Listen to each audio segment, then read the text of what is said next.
Encounter is brought to you by the Broome County Council of Churches. Welcome. Thank you for joining us for Encounter today. I'm Jan Marsi, pastor at Endwell United Methodist Church, and pleased to be one of the hosts of Encounter, a program brought to you by the Broome County Council of Churches. Encounter provides us all, viewers and participants alike, with an opportunity to be in conversation with each other. Conversations that not only inform, but also encourage us to think beyond that which is most familiar to us. We're so blessed in this greater Binghamton area to have diverse religious communities that constitute a wonderful fabric, rich fabric of faith. And I'm so pleased to welcome today Rabbi Barbara Goldman-Wartell, who is a rabbi at Temple Concord, and Imam Kasin Kopuz, who is the leader of the Islamic Organization of the Southern Tier. Welcome. It's great to have you here. It's especially timely, I think, too, because we have an upcoming event in October of this year, an event that I think brings our various communities together, Christian, Jewish, and Islamic. And I think that's probably a good place to start, and then our viewers would want to hear about that event. Would you talk about that a little bit? Okay. We will have a speaker this time coming from outside. We had Tent of Abraham. Within that group, we had various programs, and we had program in the mosque, and in temple, and then in church. And then now we are having this program that will have a speaker from outside, and then we'll involve more. And we are, in fact, as a community, we can see we're excited to have a new stage in our events, that programs that which we are doing, and then we are hoping that we will get a very good outcome from there. And we're very excited to be bringing in to Broome County the director of the American Islamic Congress, Ms. Zainab El Suwaid.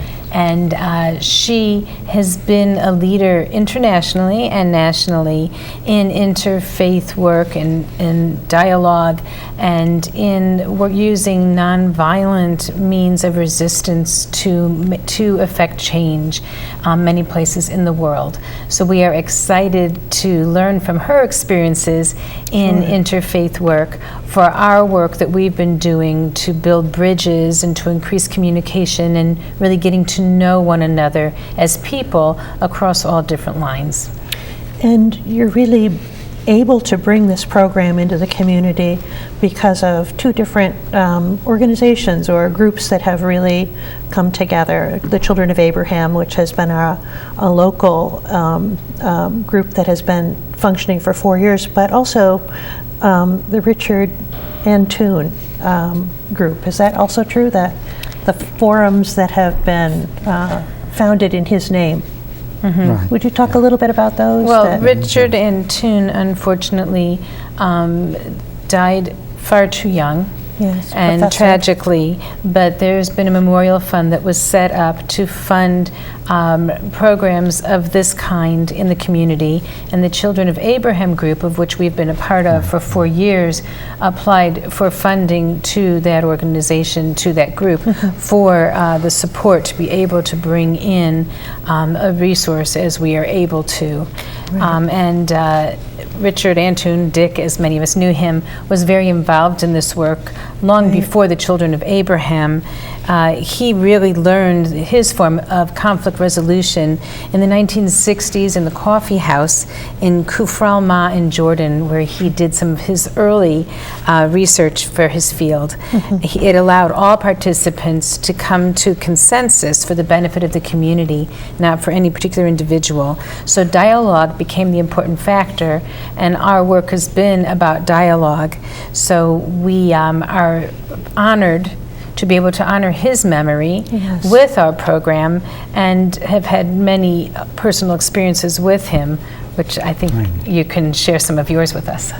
Yeah, I had personal experience with Professor Richard Anton from very early when I came in here as an imam, and he, as was his character, he was very gentle, very compassionate, very soft, and very involving and engaging also. So he would not, stay silent. So he would come and, as whenever he would do some writings about the Islamic issues and subject, and he would speak to me about any verses from the Quran or any issue, and we would get together and speak about that. And he was so engaging in that. And we had program with Richard Anton in terms of the not only interfaith works together, but also just enlightening, just like information, something program that he would involve and speak about it as a single topic about issues of the related to the cultures, mainly Middle Eastern cultures.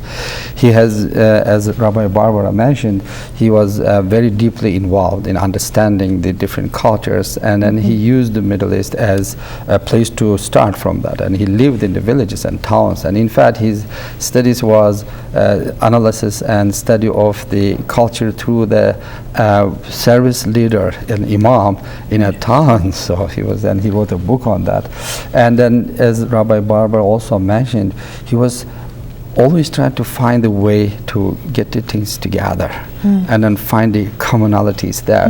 And in that regards, he was very at the philosophy of the establishing understanding and different cultures, different faith groups, establishing peaceful coexistence between them. Peaceful, not just only peaceful, it's more deeper than that, I would say. It's just like, because he was at the core of the essence understanding of the human being, and the human being as we are sharing this world, and he was very deep in that, and I was very much, we miss him a lot from that. And then this is a good way to honor his memory. It's a marvelous way to honor his memory.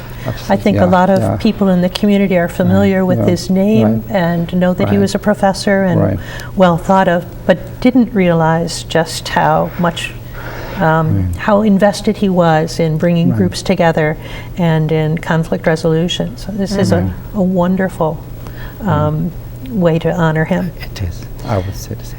I think the other aspect is about getting to know people as people and many different levels. And a lot of the work that we have been doing through the Children of Abraham group has been to allow people one-on-one in small groups to relate person to person and get to know one another as people, not only to learn what we have in common, but to understand some of our uniqueness and the special gifts that we bring from our different traditions to one another that I think enriches all of us.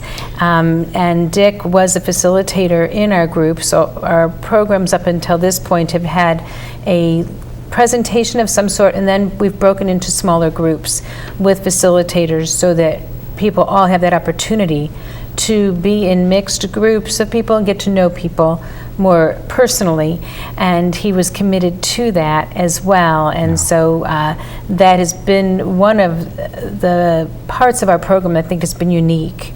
So from the larger programs we've broken off, and now we have a book group, and we also have had discussions in people's homes, hosted in people's homes on different topics, but small group discussions, so that the key really is the opportunity to talk and share with one another. And we've mentioned it several times now, the Children of Abraham. There's a website also, isn't there, that people can go to? Yes. And I think that the station will put that up on the screen at some point here, and people will be able to make that connection. It's interesting to hear you talk about the longevity of that group of people coming together and putting programs together, and both being programs for the larger community, but also taking place in homes. It really underscores for me how there's so many levels that we make connections. And I know the Children of Abraham has an interest in even widening that circle. Is that right? To try to do programs that catch in even more people. We've been fortunate that our larger group programs have had 150 or more people at each program, but not the same 150 people. So the reach has been pretty good in that regard. It certainly One has. of our hopes, and the hope of the Richard Antoon Memorial Fund as well, is to broaden the involvement. And so we're hoping to engage more with the college community, the university, both the students and the faculty and others there, as well as others in faith communities, and those interested in this whole realm because of the involvement of our speaker with the American Islamic Congress, both in things in this country, but also her involvement in many places in the world, including Iraq, including Egypt. She has done some interesting work in bridging and sharing information, I think, from the United States with those in those countries as well. So the American Islamic Congress translated into Arabic a comic book, an American comic book about the Reverend Martin Luther King Jr. that taught nonviolent resistance, and they distributed these comic books in Cairo's Tahrir Square during the beginning of the uprising.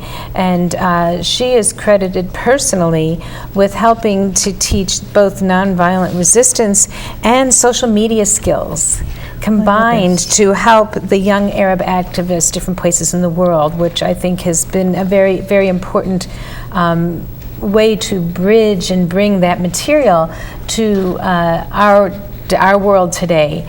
So she not only has worked in this country post 9/11 in looking at how we treat one another, and to be sure there's a moderate Islamic voice in our country, as Imam Kopuz also represents, but to be involved in the world scene as well.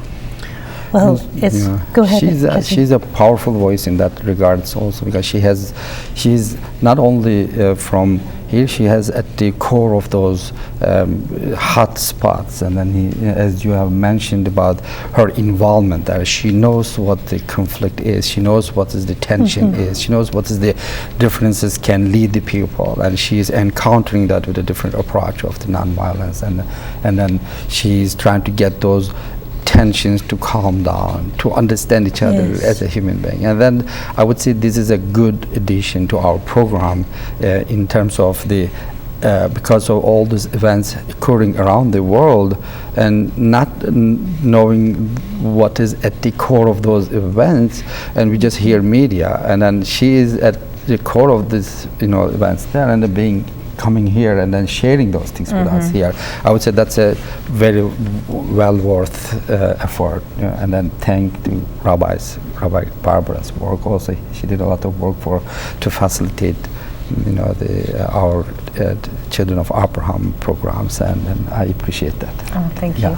Well, Temple Concord is very honored to have been asked to be the host site for the program on October 14th, and look forward to welcoming everyone there. One of the things we've learned is that all of our faith traditions and cultures have strong traditions of welcoming and hospitality. Yes, they do. And That's so a very common thread. And it's a beautiful thread, and we have shared in some of our previous programs some of the texts and stories that give us that foundation, some of which we share and some of which just enrich one another.